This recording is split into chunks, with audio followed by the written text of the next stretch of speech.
That won't be necessary. Madam, the flame of friendship ought to burn brightest in matters of the most concern. And as there's nothing which concerns us more than honor, I have hastened to your door to bring you, as your friend, some information about the status of your reputation. I visited last night some virtuous folk, and quite by chance, 'twas of you they spoke. There was, I fear, no tendency to praise your light behavior and your dashing ways. Of gentlemen, you see, and your by now notorious coquetry were vehemently criticized by everyone. I was much surprised. Of course I needn't tell you where I stood. I came to your defense as best I could, assured them you were harmless, and declared your soul was absolutely unimpaired. But there are some things you must realize one can't excuse however hard one tries.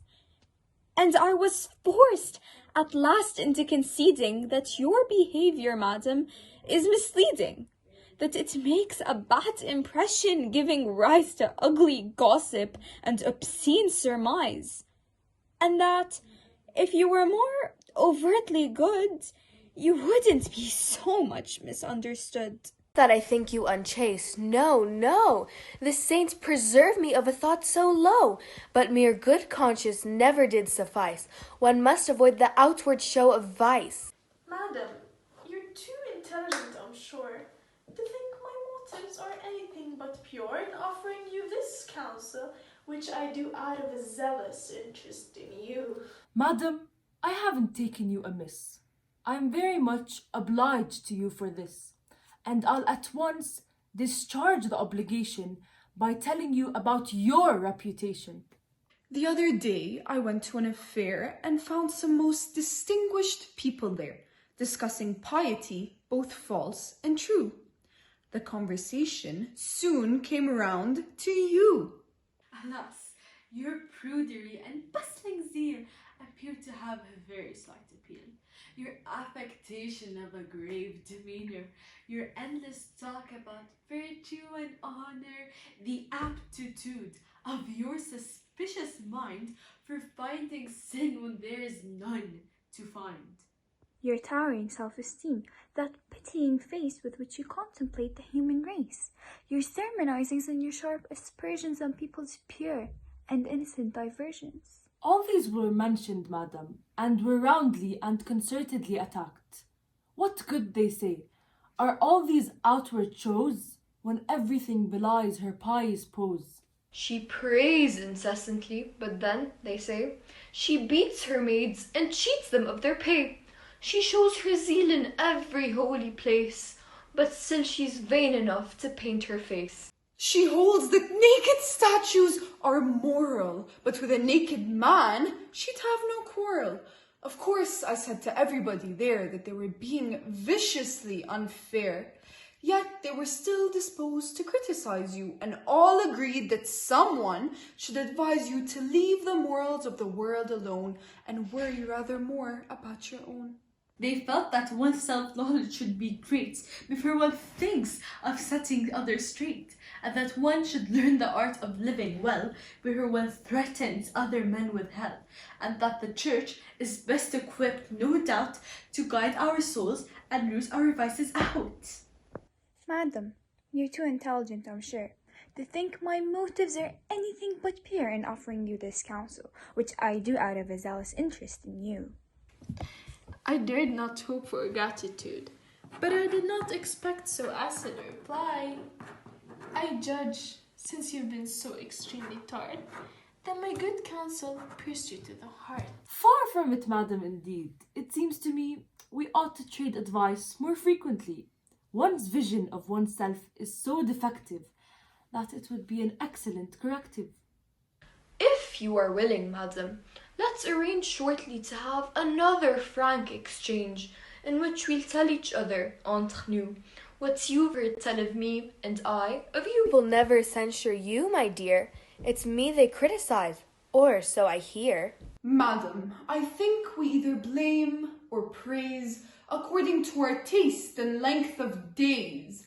There's a time of life for coquetry, and there's a season too for prudery.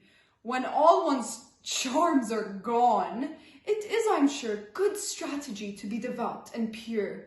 It makes one seem a little less forsaken. Someday, perhaps, I'll take the road you've taken. Time brings all things, but I have time aplenty, and see no cause in being a prude at 20. In such a gloating tone that one would think I was an ancient crone. We're not so far apart in sober truth that you can mock me with a boast of youth. Madam, you baffle me. I wish I knew what moves you to provoke me as you do. For my part, madam, I should like to know why you abuse me everywhere you go. Is it my fault, dear lady, that your hand is not, alas, in very great demand? If men admire me, if they pay me court and daily make me offers of the sort you dearly love to have them make to you, how can I help it? What would you have me do? If what you want is lovers, please feel free to take as many as you can from me. Oh, come! Do you think the world is losing sleep over that flock of lovers which you keep?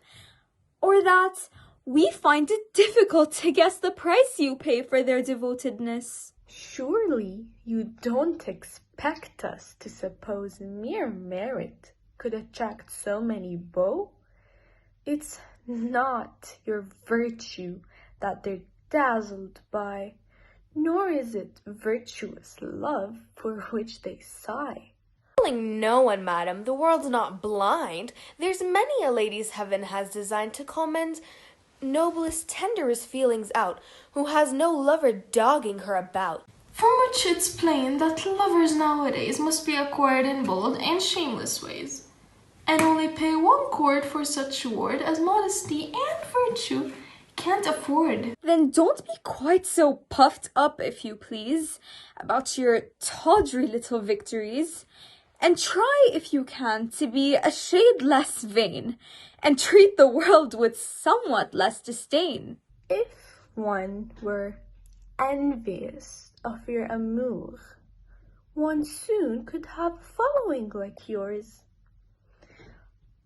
Lovers are no great trouble to collect if one prefers them to one's self-respect. Collect them then, my dear. I'd love to see you demonstrate that charming theory. Who knows, you might. So now, madam, that will do. It's time to end this charming interview.